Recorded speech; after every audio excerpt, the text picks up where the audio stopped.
मंडळींनो, तुमच्या संगतीत रवान रवान ह्या बिघडलेल्या शीतला सुधरत चाललाव। आज मी आधी आंघोळ केलंय, मग देवाची पूजा केलंय, मग शेगडीची पूजा केली आणि नंतरच जेवणाक लागलाय। तर मंडळींनो, आज नागपंचमी असा घराकडे मस्त पप्पा नागोबाची पूजा करतातच। म्हटलं आपण पूजा नाही पण निदान देवाक नैवेद्य तरी दाखवू।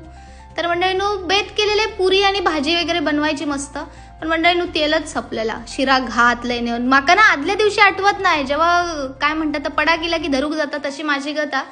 तर आता तसाच वाईच केस बांधले आणि धावत धावत दुकानात गेलाय। आणि मंडळींनो, माझी घाण सवय, आम्ही दुकानात गेले ना की एक वस्तू घेऊन कधीच पाठी येत नाही।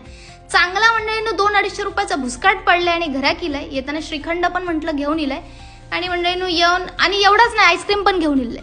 मग इलाय वाईच भूतावळी होती ती बांधलंय आणि आईस्क्रीम खाऊन घेतल्या आधी आणि त्याच्यानंतर मंडळींनो कामाक लागलाय।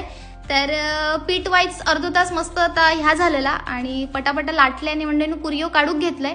तर मंडळींनो मस्तपैकी असे गोलाकार आकारात आपले पुरियो इलेले होते आणि कढई आपली भाजीत गेलेली, त्याच्यामुळे टोपातच मंडळींनो तळून घेतलंय पुरिये। थोडासा पीठ तसाच ठेवलाय कारण आपल्याकडे तेवढं वेळ नाही सगळा करूसाठी। त्याच्यानंतर पटापट पुरी आणि मंडळींनो श्रीखंडाचं मस्त नैवेद्य बनवलंय, देवाच्या चरणी नैवेद्य ठेवलंय, मस्त आशीर्वाद घेतलाय आणि मंडळींनो लय उशीर झालेलो कारण ट्रेन पण हा आणि जवळजवळ 2 तासात आपण या सगळं आटपला। तर आता पटापट तयारी केली मंडळींनो, आता कामाक जाताय, जाम उशीर झाला आणि रोजप्रमाणे कुत्रो पाठी लागल्यासारख्या माका धावत धावत जाऊचा। तर मंडळींनो आता कामाक जाताय, पण माझ्याकडनं आणि माझ्या सगळ्या परिवाराकडनं तुमका आणि तुमच्या परिवाराक नागपंचमीच्या खूप खूप शुभेच्छा।